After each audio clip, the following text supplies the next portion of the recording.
আসসালামু আলাইকুম বন্ধুরা, কেমন আছেন সবাই? আশা করি সবাই ভালো আছেন। আমি আপনাদের দয়ায় আলহামদুলিল্লাহ অনেক অনেক ভালো আছি।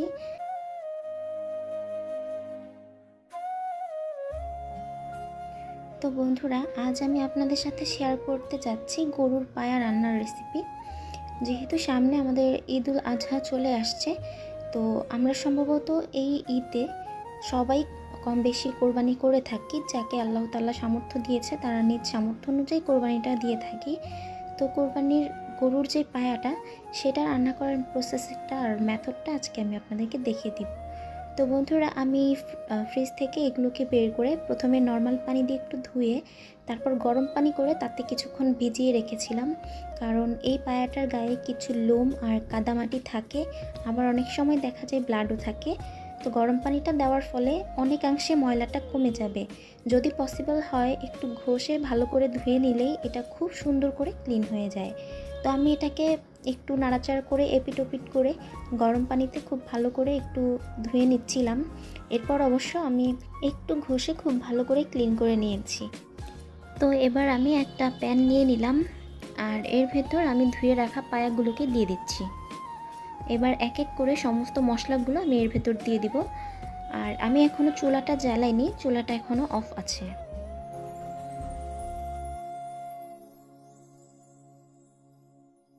তো বন্ধুরা, আমি এখানে কিছু গরম মশলা নিয়েছি। এখানে নিয়েছি 4-5টা তেজপাতা মাছ থেকে ছিঁড়ে, আর নিয়েছি শুকনো মরিচ, কিছু এলাচ, লবঙ্গ, গোলমরিচ আর 2 টুকরা দারচিনি।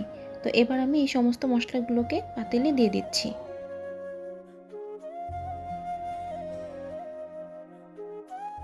এবার আমি এখানে আরও কিছু মশলা অ্যাড করব।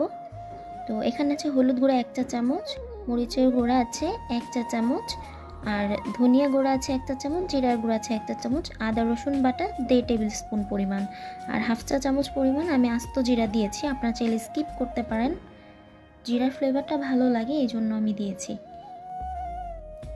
এবার আমি 1/2 কাপ পরিমাণ পেঁয়াজ কুচি আর কিছু কাঁচামরিচ মাছ থেকে ফালি করে দিয়ে দিলাম।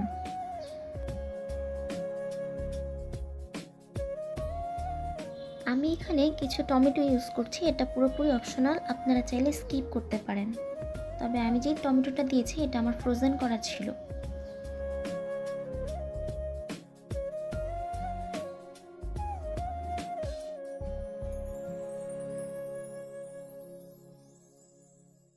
এবং সব শেষে দিয়ে দিচ্ছি পরিমাণ মতো লবণ।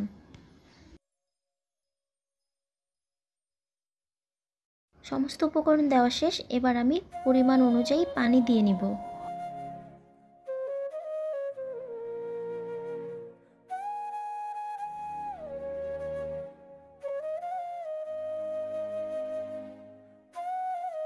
তো এবার মশলাগুলো পানির সাথে খুব ভালো করে নাড়াচাড়া করে একটু মিশিয়ে দিব।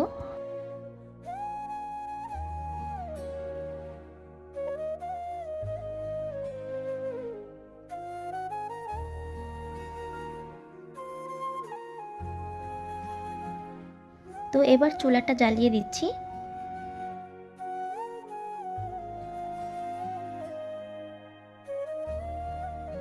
তো এইভাবে জাল ওঠা পর্যন্ত ওয়েট করব। যখন জাল চলে আসবে তখন ঢাকনা দিয়ে ঢেকে 5 ঘন্টার মতো আমি এটাকে জাল করে নিব। তো বন্ধুরা, চলুন আমরা 5 ঘন্টা পর দেখি। তো এই তো বন্ধুরা, দেখতে পাচ্ছেন আমি 5 ঘন্টা পর ফিরে এসেছি। এটার পানিটা অনেকটা কমে গিয়েছে আর পায়াগুলো সম্পূর্ণ সিদ্ধ হয়ে গিয়েছে। আর আমি এখানে লবণটা একটু বেশি পরিমাণে দিয়ে ফেলেছিলাম, এই জন্য আমি আলু দিয়েছি, মানে একটা আলু জাস্ট 4 ভাগ করে ফেলে দিয়েছি যাতে করে লবণটা একটু ব্যালেন্সড হয়। তো আপনারা, এটা আসলে আলু দেয় না কেউ, শুধু আমি লবণটা একটু ব্যালেন্সড করার জন্য দিয়েছি।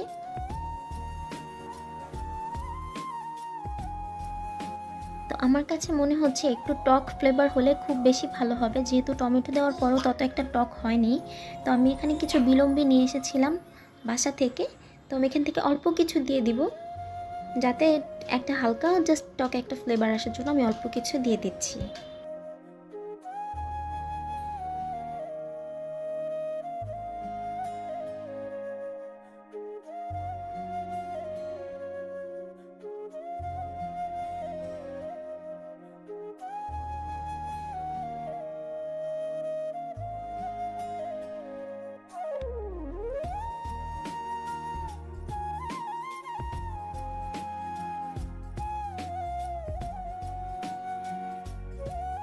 ব্যাস আমার যা যা দেওয়া দরকার ছিল দেওয়া হয়ে গেছে। এবার এর ভেতর ফোড়ন দেওয়ার পালা।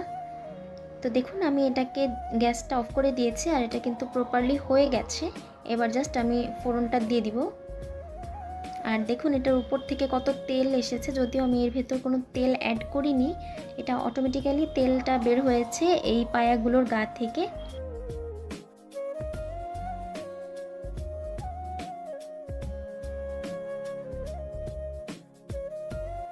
তো আমি এবার একটা প্যানে সরষের তেল দিয়ে দিচ্ছি।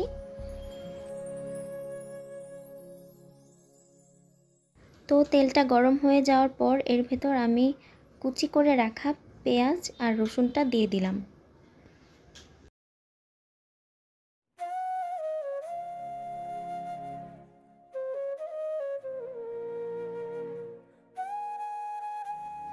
তো এবার খুব ভালোভাবে নাড়াচাড়া করে এটাকে একদম ভাজা ভাজা করে নিব।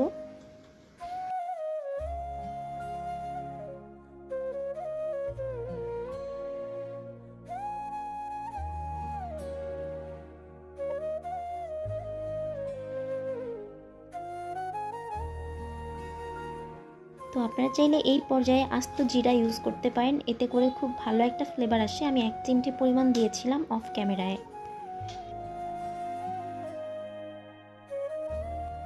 তো বন্ধুরা আমার ফোড়নটা একদমই রেডি। এবার আমি এটা পায়ের ভেতর দিয়ে দিলাম।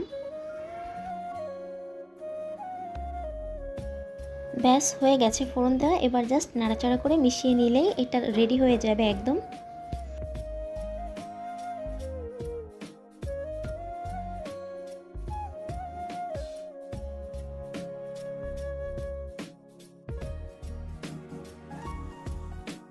তো বন্ধুরা আমি যেহেতু প্রথমবারের মতো ট্রাই করেছি, আই থিঙ্ক আপনাদের কাছে এই রেসিপিটা ভালো লাগবে। যদি ভালো লেগে থাকে ঠিক আমি যেভাবে ট্রাই করেছি এভাবে বাসায় একবার ট্রাই করবেন আর আমাকে অবশ্যই কমেন্ট বক্সে জানিয়ে দিবেন কেমন লাগলো।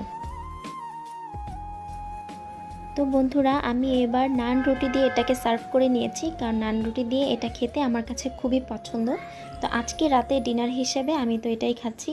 তো অবশ্যই আপনারাও বাসায় ট্রাই করে আমাকে জানাবেন যে আপনাদের এটা কেমন হলো, আর এটা কার কার পছন্দ সেটাও আমাকে জানাতে ভুলবেন না।